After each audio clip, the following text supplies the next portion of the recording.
This is the Red Podcast. Here's your host, David Hooper.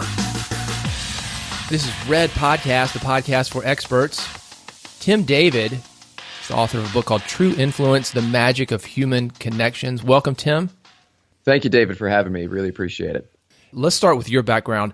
This is fascinating to me. You used to be a magician, and the reason it's fascinating to me is you would not believe how many marketers I know with a background in magic. Yeah, we're everywhere, man. There is something to be said about the creative arts, and there's something to be said about getting in front of a group of people live and creating an experience for them.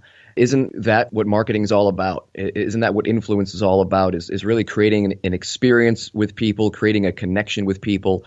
And my background as a magician really forced me to do that. Not just on stage, but also, man, you got to sell that. You know, if I didn't do gigs, I didn't eat. And if I didn't sell those gigs myself, then I wasn't doing them. So it really is interesting to me as well that there's a lot of people with very, very similar backgrounds.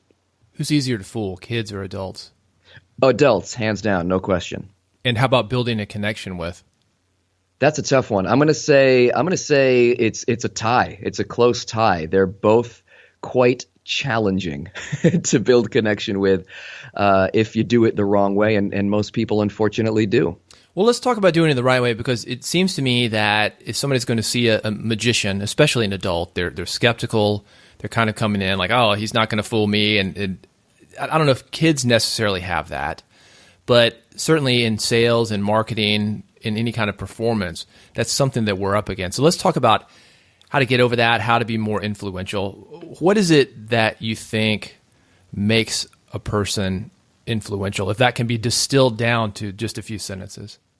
Influence is really the ability to move people to action. If you want to move mountains in this world, you've got to be able to move people. I mean, there's no question about it. Again, the challenge is in how most people go about that. Most people go about moving people to action and approach moving people to action as though moving people to action were the end goal. And if you approach influence as the end goal, if your goal is to influence the person, then what you find happens, the result is really convincing people. You know, you're really trying to convince people. So if that's the goal, then manipulation follows, convincing sort of persuasion type strategies will follow. However, when you set that aside and you make your goal connection, that's when influence happens. That's when influence is the result. So it's this fundamental shift of what your priority is, what your goal is, and then how to get there sort of works itself out.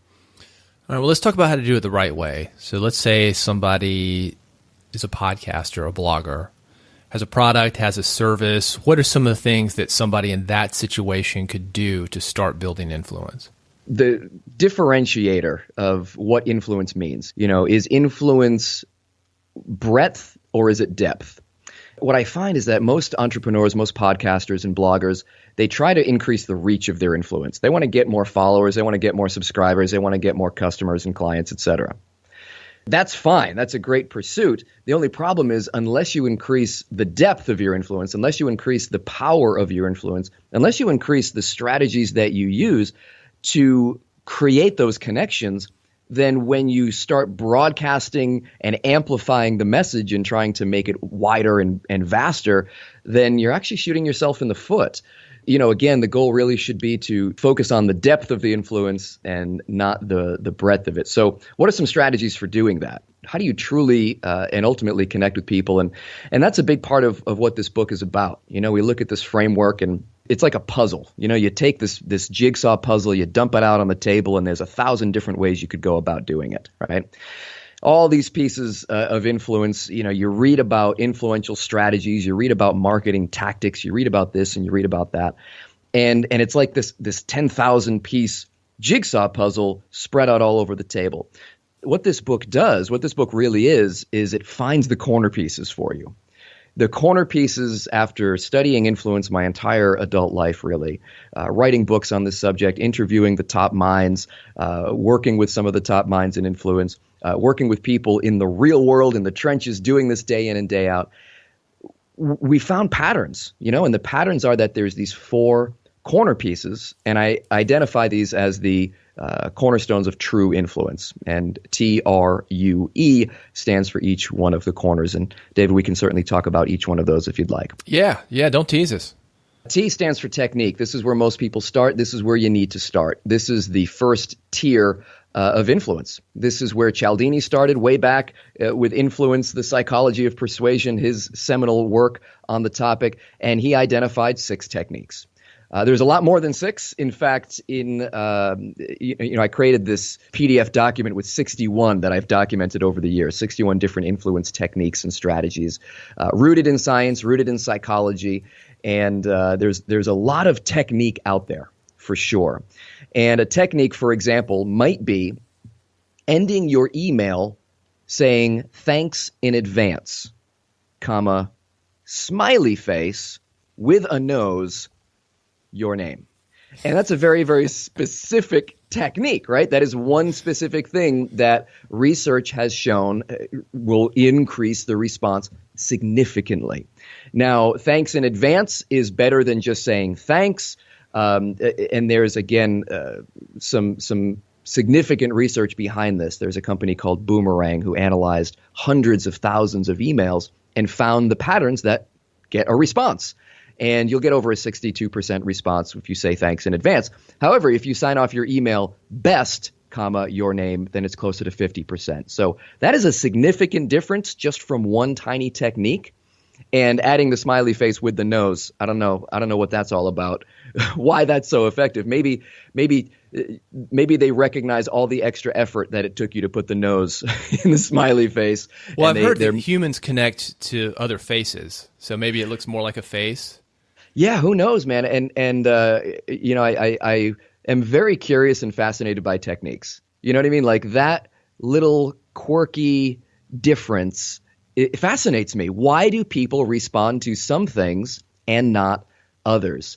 When you begin to unpack techniques and begin to use techniques more efficiently and more effectively, then your results certainly go up. That's great, but that's only the first tier.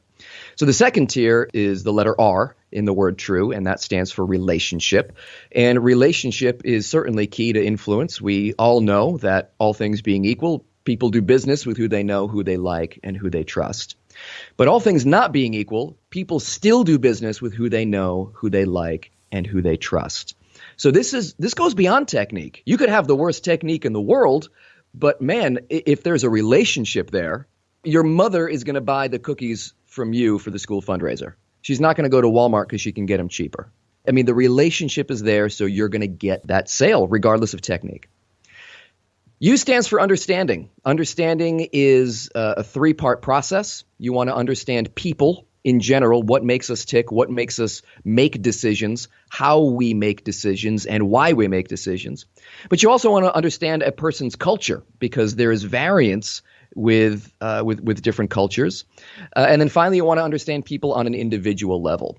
So when you can get those 3 levels of understanding people, understanding their culture, their society, and then understanding them as an individual, then you will be able to put the right techniques in the right place. You'll be able to create rapport and relationship. Even if you don't naturally hit it off with someone, with that understanding, you are equipped to be more influential with all of the people around you, not just the ones that you happen to hit it off with. I want to break in right there because this is something that I've noticed knowing a lot of marketers. I have known several that were in what I call the pickup business, trying to help men meet women. And one of the things that I noticed is that a lot of their clients, they would focus on these techniques. They would basically know the pickup lines. And what you're saying here is it's a little bit deeper than that. You've got to actually understand the people. You've got to have a relationship. And then that's going to maybe boost it, but it has to be beyond techniques here.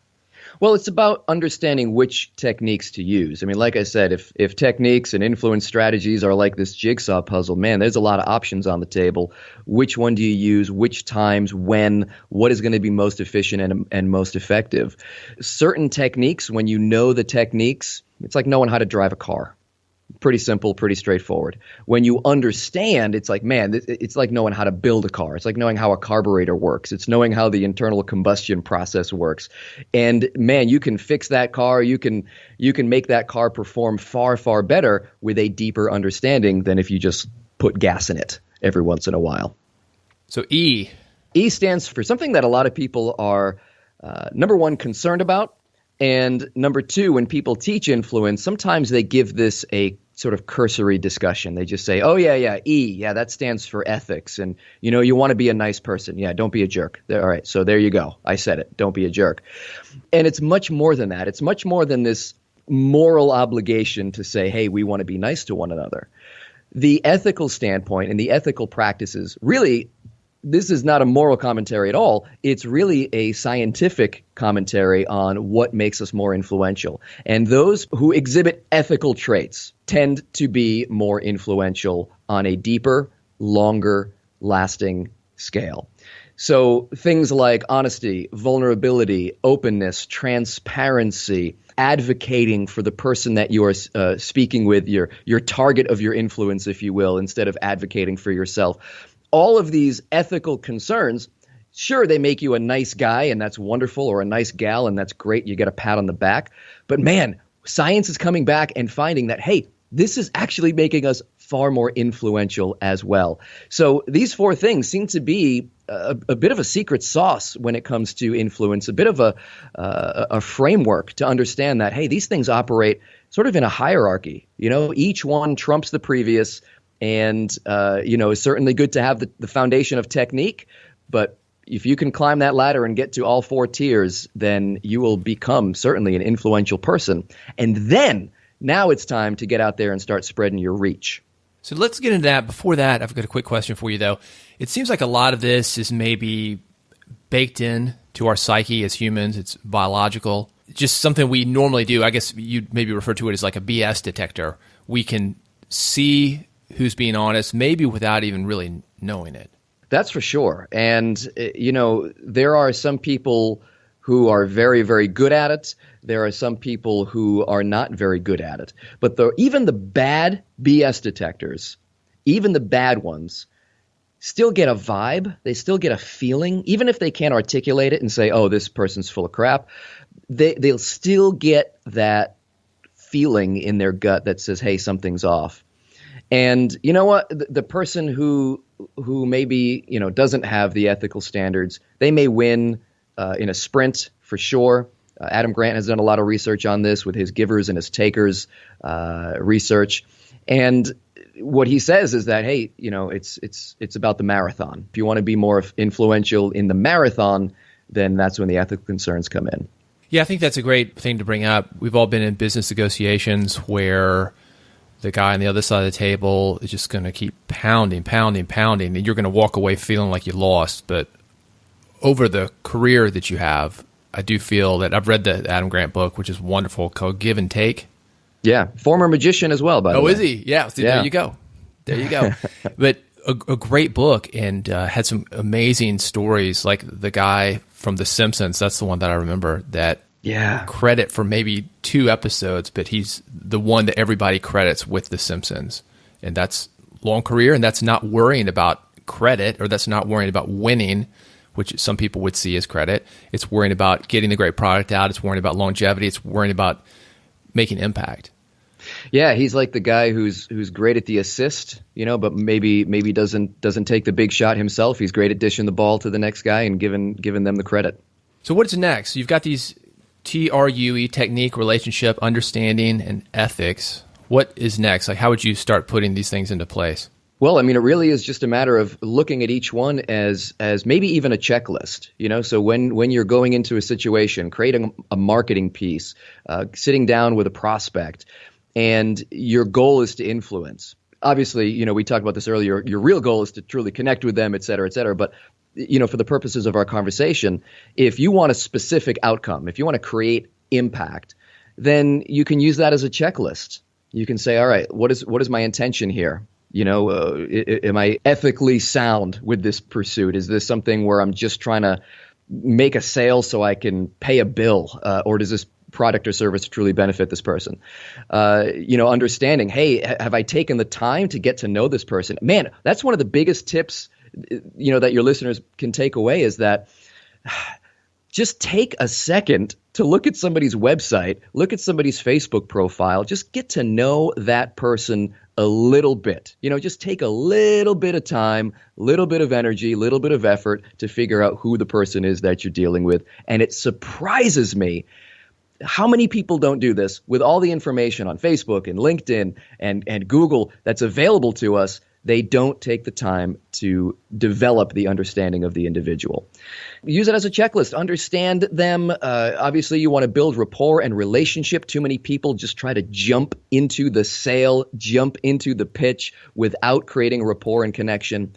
And finally, make sure you're using the right words in the right ways. Make sure your slides, if you're a speaker, are on point. Make sure behavior patterns, your body language, all of your techniques that you have, the tools in your toolbox, make sure they're sharp. Anybody who's maybe thinking that this is manipulative or that this kind of connection and influence should be natural, I think it is good to think about these things because it's going to let the other person have a better experience than maybe you would be tempted to go to because of what you said, Tim. You're trying to pay the mortgage. You've got a bill coming up. And we've all been there where we get to the end of the month and you haven't made your sales quota. That's when you got to go back to the basics, following the pattern. Then it becomes baked in, eventually. But it can be kind of weird because I don't know if it's necessarily intuitive right away. Proper technique, quote unquote, proper technique can feel like you're faking it till you make it. It feels like you're it's not really me to be using this sales technique. It just doesn't feel authentic. And there are times when we do definitely want to be authentic. Authenticity is part of connecting with people. It's part of ethics.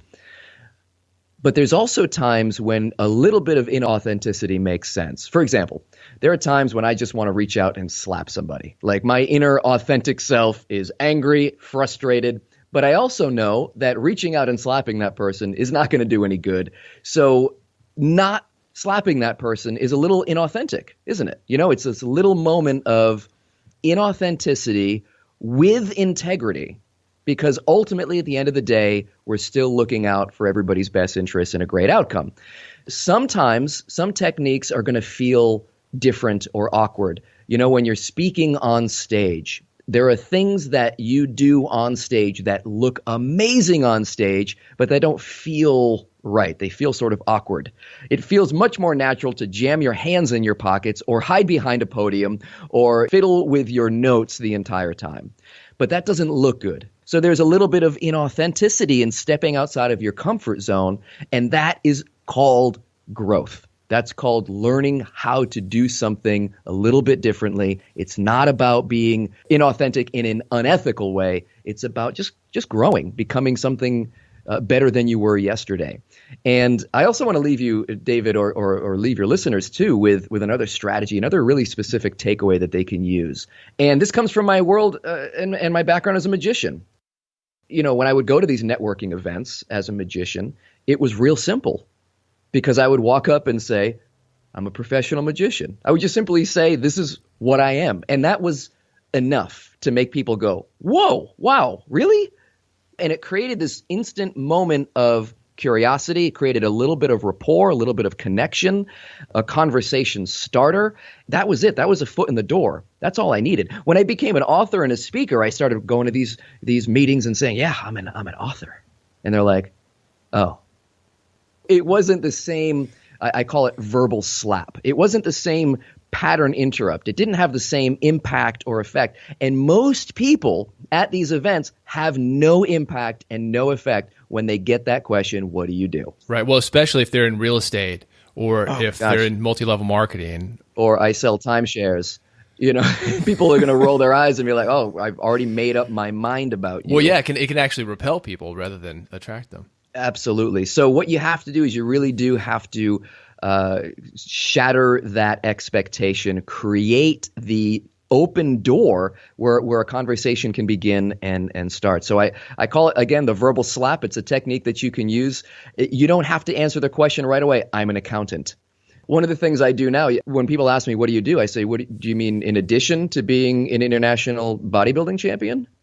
Now, if you haven't met me in person, I'm like 130 pounds soaking wet. There's no way I'm an international bodybuilding champion, right? So it creates this moment of kind of, again, this pattern interrupt, this verbal slap, like, wait, did he just say that? Like, what? Almost, and it doesn't get like this huge laugh every single time, but it gets a little chuckle, and the conversation, again, the door is opened. Because how many times are people asking you that question, what do you do? And they just don't care. They're going through the motions. They're checked out. So one of the ways to, again, to break that mold is to just give them a verbal slap. Well, we've got something in radio we call show, don't tell. In other words, you show the technique, you let somebody listen to what you're going to talk about, then you tell them about them. Show before tell, I should say. And it seems like if somebody's seeing you in person and they can see your build and you're going to say you're a bodybuilder, you've already shown them and then you're telling them. Same thing with magic. You wouldn't even have to say you're a magician. You could say, here's my business card, and give it to them in an interesting way maybe. Make it appear magically, make it float to them. Yeah, I mean, that's stuff magicians do all the time. And anything that you can do, I wish I could just give you a specific line that, just say this and it'll work. But the point is that it's different and unique and something that breaks that robot mind pattern behavior of, what do you do? All right, I'm just waiting for you to stop talking so I can tell you what I do. That takes it back to what we were talking about earlier, the techniques. What are the pickup lines? Just give me the pickup lines. But this is more of a system. This isn't just techniques. You got techniques, relationships, understanding, ethics. Let's talk a little bit more about the book. It's available now. True Influence: The Magic of Human Connection. Because that's really what you're doing. You're connecting with people. It's a real, authentic relationship that you're having, and you also are able to influence them because of that. It's available now. And I'm curious about it because this book you decided to do on your own. The last book, Magic Words, you did with a major publisher, Penguin. Curious about that decision. It was basically to have a little more control. The plan all along was to do at least one book. When I say plan, I'm going to call it more of a goal, more of a bucket list item. I wanted to get that notch in the belt for credibility purposes. I wanted some doors to be opened to me that couldn't be opened through self-publishing. And I think it's a different environment now, David. I think that we have a lot of people who are self-publishing, and self-publishing is becoming much more viable and respected. It's not a situation where, book buyers, be it distributors or bookstores or retail outlets, they're not flipping immediately to the Imprint page to see, all right, who published this. Yeah, nobody's ever purchased a book or not purchased it based on the imprint. If they see a title that's interesting or if it's from somebody that they already know, they're going to buy it regardless. Right. And I mean, there may have been a time again when like I said, retail outlets or people who make decisions on which books to stock and those sort of things may have looked at that as a factor in their decision. But yeah, the readers, they don't care. It does not matter. So one thing that I really wanted was this book to look traditionally published, not to fool anyone. This isn't a magician's trick here. It was simply a standard for me. I want this to be professionally done. I want it to be well done. In fact, I hired many of the same people from Penguin who were able to freelance and do this book. So the editors, the designers, the layout people, the typographers, all the people involved in making this look beautiful, as well as have great content in the book, was very, very important to me. And again, if we look at that in as part of influence, what are we doing? We're creating something that is going to make me excited to talk about, right? We're creating something that I am going to be proud to shout from the rooftops and not feel like I have to apologize for asking people to buy this book. I mean, I spent 3 years writing this thing, time, energy, effort, money to make this book look great, feel great. And at the end of the day, man, we're here, we're talking about it. I'm really enthusiastic and passionate and excited to put this book in people's hands. And I really believe it is the next step. I mean, again, a lot of the foundation and framework was laid by people like Cialdini and others.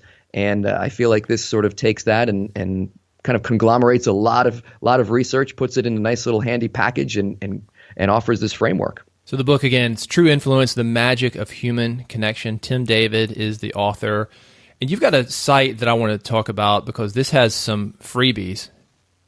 If somebody's listening and they're thinking, I'm kind of on the fence, I want a little bit more information, moreinfluential.com has some cool stuff with some of these techniques that we've been talking about and other things that will help you to be more influential in business and also your personal life. Yeah, one of the things that I talked about earlier, this thing that I call the influence cheat sheet, this PDF document with 60 plus science-based influence strategies, is available on that site. So you may have to do a little bit of digging. There's a lot of information. When I say information, a lot of freebies, a lot of downloads that you can just grab and have a look at.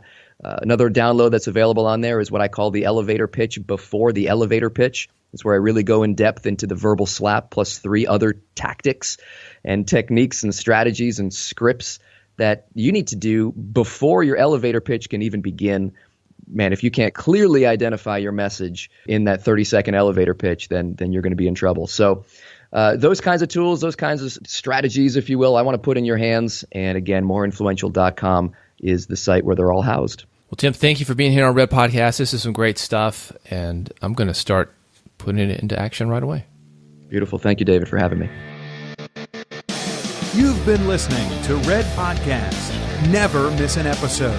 Subscribe now with your iPhone, Android, or via RSS at redpodcast.com.